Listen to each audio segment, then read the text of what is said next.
കാസർഗോഡ് ചെറുവത്തൂരിൽ ദേശീയപാത നിർമ്മാണ സ്ഥലത്തെ സമരപ്പന്തൽ പോലീസ് പൊളിച്ചു മാറ്റിയ സംഭവത്തിൽ സമരസമിതി നിരാഹാര സമരത്തിലേക്ക്. ഡിസംബർ 1 മുതൽ റിലേ നിരാഹാരം ആരംഭിക്കാനാണ് സമരസമിതിയുടെ തീരുമാനം. പ്രദേശത്ത് അടിപ്പാത ആവശ്യപ്പെട്ട് 2 ആഴ്ചയായി നാട്ടുകാർ സമരം നടത്തിയിരുന്നു. മേഗ കൺസ്ട്രക്ഷൻ കമ്പനി നിർമ്മാണം നടത്തുന്ന ദേശീയപാത 66-ലെ 3-ാം റീച്ചിലാണ് അടിപ്പാതയ്ക്കായി 2 ആഴ്ച മുൻപ് സമരം ആരംഭിച്ചത്. ചെറുവത്തൂർ റെയിൽവേ സ്റ്റേഷൻ റോഡിലേക്ക് വാഹനങ്ങൾക്ക് കടന്നുപോകാൻ അടിപ്പാത നിർമ്മിക്കണമെന്നാവശ്യപ്പെട്ട് സമരസമിതി പന്തൽ സ്ഥാപിച്ചു. ഇതോടെ നിർമ്മാണം തടസ്സപ്പെട്ടെന്ന് ചൂണ്ടിക്കാട്ടി മേഗ കൺസ്ട്രക്ഷൻ കമ്പനി പോലീസിനെ സമീപിച്ചു. DGP ഉൾപ്പെടെയുള്ളവർക്ക് പരാതിയും നൽകി. ഇതിന് പിന്നാലെയാണ് കഴിഞ്ഞ ദിവസം പോലീസ് സമരപ്പന്തൽ പൊളിച്ചു നീക്കിയത്.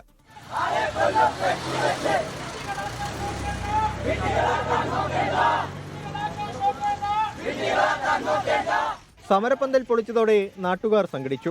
ജനാധിപത്യ സമരത്തെ പോലീസ് ബലം പ്രയോഗിച്ച് അടിച്ചമർത്തുന്നെന്ന് സമരക്കാർ ആരോപിച്ചു. പ്രദേശത്ത് സമരപ്പന്തൽ വീണ്ടും ഉയർത്തി. ഡിസംബർ 1 മുതൽ റിലേ നിരാഹാരം ആരംഭിക്കാനാണ് സമരസമിതിയുടെ തീരുമാനം. 24 കാസർഗോഡ്.